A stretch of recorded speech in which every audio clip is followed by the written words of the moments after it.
two. finished in the top 2 in Top MVP 2 player, voting. yeah. Yeah. He's an amazing player.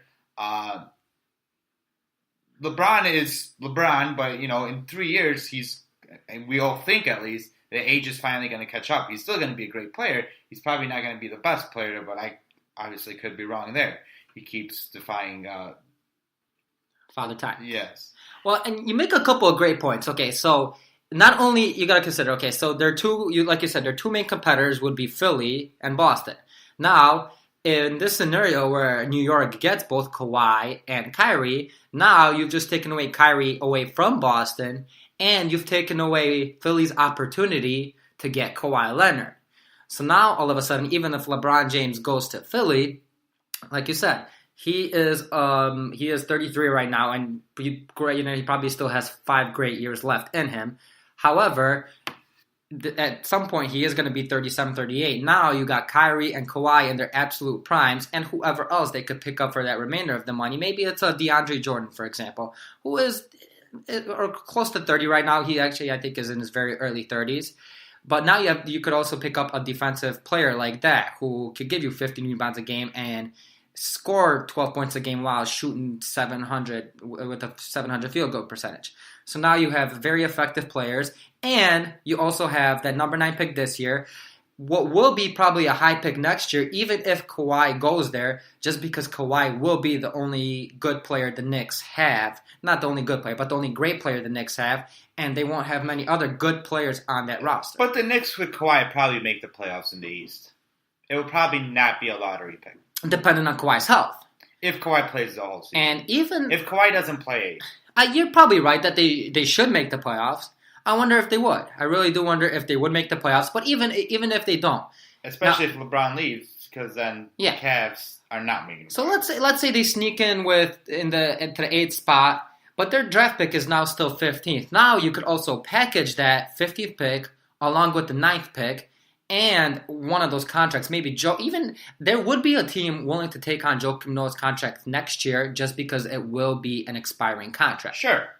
So now you could package whoever that number 9 pick is this year, especially if he plays well, that lottery pick next year, and any future picks they want, and along with either Joakim Noah or a Courtney Lee, who probably will be a solid player, and you could probably pick up a pretty decent player with those 2 draft picks, because at this point, teams are valuing draft picks, especially anywhere up to 20, very highly. Heck, even Boston valued, I don't know what the scenario was with this, and I can't believe Tyreke Evans was not traded this previous offseason, but I thought Boston picking up Tyreke Evans would have been great, and I can't see why Memphis would not have accepted Boston's first-round pick, Boston's own first-round pick, which they knew would be between 25 and 30, for Tyreke Evans, who they knew they were losing. So that leads me to believe, Boston knew they had Scary Terry.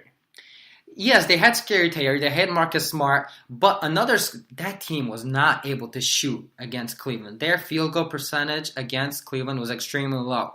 And I think if they had another scorer like Tyreke Evans, who could finish, would have won them that series. Now, was Kyrie injured by then? Kyrie was not injured by then as far as I am aware. So that might have... Because from what I'm hearing, Boston's very high on Grayson Allen, and they want him in the draft. But that's another day. And that would make sense, because I do really think they need someone else who could score. And even with Kyrie back, they need someone else who could score. And that's where I think... Well, let's go back here. But that's where they could have used Tyreke Evans, I believe. But like you said, they weren't aware that they were going to lose Kyrie Irving. Okay, so let's move on and let's talk about one or two more teams. Let's talk about the 76ers. No, you know what? Let's skip on the 76ers because there's a little spoiler alert. They will be included in one of our proposed trade offers. But let's talk about the LA Clippers. So here's the question, and I think this is where we're going to disagree. I'm going to say that the Clippers can probably give a better offer to the Spurs than the Lakers. Tobias Harris, those 2 picks they have this year, and let's say a 2020 unprotected or a top 3 protected. Yeah, so I don't know if... So I definitely disagree with that. And I'll tell you why in a second. I don't know if the Clippers would be very willing to give up a 2020 unprotected pick just because of Kawhi's uncertain status as a free agent next year, whether he will stay in LA and whether he will go.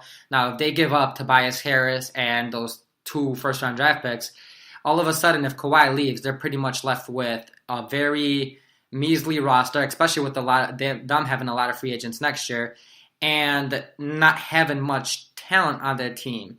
They really, they're a very interesting, especially with DeAndre Jordan most likely leaving. Even if he stays this year, I don't think he's signing a long-term extension with them. I think if he does stay for them this year, he will opt in, stay on that 1-year deal, and see where they go. Now, granted, so I might have not thought of that, because granted, if they do get Kawhi Leonard in a trade, DeAndre Jordan now has a lot more reason to stay in LA as a Clipper. So maybe he doesn't leave. But now let's say he opts in this year, and Kawhi Leonard, they trade for Kawhi Leonard, but next year Kawhi Leonard's like, you know what? I enjoy my time with the Clippers. I'm going to go either to the Lakers if they can't get their free agents this year, or I'm going to go to New York. Now all of a sudden, DeAndre Jordan has no reason to stay. That leaves them with nobody. Patrick Beverley has no reason to stay. Patrick Beverley goes sign somewhere else unless the Clippers offer him the most money. Now all of a sudden, but even with Patrick Beverley, I mean, Patrick Beverley is an older version of DeJounte Murray and Tilenkina. So we got to learn how to pronounce that name. But so now all of a sudden, the Clippers are left with a very bad roster and no 2020 first-round pick. So I don't know if the Clippers would be willing to do that, at least not unprotected. However, so the reason why well, we have to take into fact that Kawhi wants to be in LA. Now, yes, the Lakers are a top choice, but I do think the Clippers are either 2 or 3 behind the Knicks. I think they're actually number 2. I would agree. Because I think the Knicks would be number 3 there. I do think if the Clippers take Kawhi this year, right, they're kind of doing what we just talked about. The Lakers might not be able to sign him next year if they sign these 2 max players this year. So they are kind of taking that ability away from the Lakers. Now, the Clippers are in a similar position to me than the Knicks, but not as bad. The Clippers have to do something big, right? Yes. They lost their players, right? DeAndre Jordan, yeah, whatever. You know, he was a great player with Chris Paul around. He's still a really good defensive player. He still does his thing, but he's got to be the third best team third best player on a team in order for them to be able to win a championship. Now you get Kawhi, you kind of set it up for a future there, okay? It's not going to be as future as bright as though if the Lakers get Kawhi, but it's better than other teams. Yes, and they would have other players coming off their books and be able probably to sign another free agent sometime in the future. That Gallinari contract would be killing them. I think it's either after this season, there. Well, yeah, but they had to do something like you said. I think he's got either 2 or 3 years left on his contract. Well, maybe Klay Thompson comes in play, right? Klay Thompson, is he a California guy? He's a California guy, but I don't think they have the money, especially if DeAndre Jordan stays, Kawhi Leonard stays, and with that Gallinari contract, that takes on a lot. DeAndre Jordan's only 1 year. Right? DeAndre Jordan is 1 year, but player option this year. I think if they get Kawhi Leonard and Kawhi Leonard stays next year, I think DeAndre Jordan stays as well. Don't the Clippers make that decision? The Clippers do make that decision, but I don't know if they would have the money available. I'm just saying, if you have a choice between a Jimmy Butler or a Klay Thompson or a DeAndre Jordan, I think obviously it's a very easy choice to make. Very easy choice to make. Kawhi Leonard and Jimmy Butler, that'd be scary defensively. That would be very scary defensively, and you're absolutely right. You make that choice. I don't know if they would. I would have to look into the Clippers' financial situation and see whether they would have that available even without DeAndre Jordan.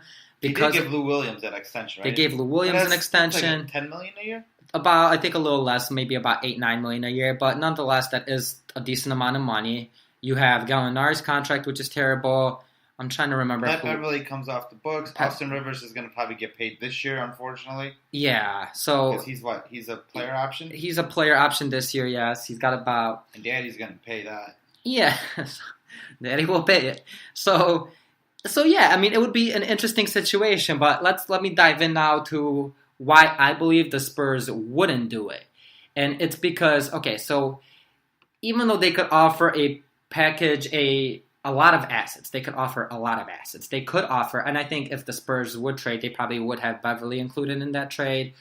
Tobias Harris, like you said, but let's just say it's a package built around Tobias Harris, the 12th and 13th pick, some future picks, and whoever else the Spurs want off that roster. Because there's nothing great there, and I think that's the problem, is that there is nothing great there. Now, Ingram is not a great player yet on the Lakers, and Kuzma is not a great player yet. But they both have the potential to become great players. Same with Boston's offer. They have Hayward, who's a star. They have Jaylen Brown, who has the potential to be a great player. Same with New York's offer. They have Kristaps Porzingis, who has the potential to be a great player. And I don't think the 12th and 13th pick, obviously there is potential that they become great players, but that's very low. And I don't think that's a risk the Spurs are willing to take, as well as Tobias Harris, who's a good player. He's not a great player. And I think if you're trading away not only an all-star, but an absolute superstar like Kawhi Leonard in the prime of his career, you need to make sure you're getting at least one great player or a great prospect. Yes, that is correct. I think my biggest thing with the Clippers was those draft picks, kind of like what I was talking about at the start of the podcast when I said, maybe for the next 5 years you won't be able to win the championship. So maybe those draft picks, right, if you can get maybe not an unprotected pick, but let's say a top 7 protected pick, right, in 2020. Maybe those 3 picks is what's going to help you develop into a better team in the future when Becky Hammond is your coach. And most likely, honestly, in the future, yes. The only problem is I don't see the Spurs going for the future with this trade. I see the Spurs going for a combination of win now plus the future. But adding Tobias Harris, so think about it. You take last year's team, you add Tobias Harris, you add a couple of decent rookies, right? Again, you probably would win 3rd place in the West, maybe 4th place. Yeah, maybe not 3rd place in the West, yeah. Last year. Last year, maybe. Maybe, with Tobias Harris. I mean, the West is stacked. Does Tobias Harris help you win 4 more games? Let's say 4 more games, Especially with how close some of those Spurs losses was. I mean, they had leads in the 4th quarter, they just blew. Maybe he helps you win a couple more games. He does, and I don't disagree with that he does help you win more games. And in the Spurs situation, yes, they're covering that portion of their need when it comes to a Kawhi Leonard trade, if that Kawhi Leonard and LA Clippers potential trade. However, they're not covering the future portion of it in terms of they're not getting a potential star in that trade. I guess my thing is that I value the Spurs having 3 draft picks at a pretty high rate. And maybe I'm overdoing it here because I have a lot of I just believe in the Spurs being able to make the right choices at those picks. Okay. I don't disagree with that, yes.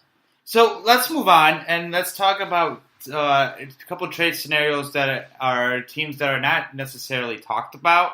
I'm going to offer 3. Daniel's going to offer 3. And we'll just discuss them pretty quickly. My first scenario is going to involve the Sacramento Kings. This is kind of a scenario that I just have kind of a bias for. I'm just going to say Vlade Divac makes a mistake. Vlade Divac thinks, oh, Kawhi wants to play in California, right? So I might as well stay in Sacramento, right? I'm going to trade Kawhi Leonard for the number 2 pick and Buddy Hield. The reason why I would like this trade is I'm a huge Luka Doncic fan. I think the Spurs would take Luka Doncic, they would create him into an awesome player, and they would set him up for the future. You keep Manu for 1 year, Manu shows Doncic kind of the ropes, how to play, and that prepares them to be very successful in the future. Okay. I definitely for the Spurs that'd be a very, very solid trade. You'd probably be able to grab a Willie Cauley-Stein away from the Kings in that trade scenario. So yeah, I would like that trade for the Spurs. Now, I mean, the Kings are dumb. The Kings, especially their front office, is really dumb. I mean, they did trade away DeMarcus Cousins for basically nothing. I remember, I can't remember who reported it, but it was reported that the reason why they pulled that trade off so hastily was because Vlade Divac didn't want their owner to change his mind. So he's like, let's just do this trade so he doesn't change his mind about trading DeMarcus Cousins, which, as an NBA front office, I don't know how dysfunctional you have to be to get to that point. And that is beyond unreasonable to me, beyond craziness. But nonetheless, that proves how dysfunctional the Kings are. But you would have to be really dumb to believe that Kawhi Leonard stays in Sacramento and I don't even know if the Kings front office is that dumb. For the Spurs, that's a good package, especially like I said, they'd probably be able to get a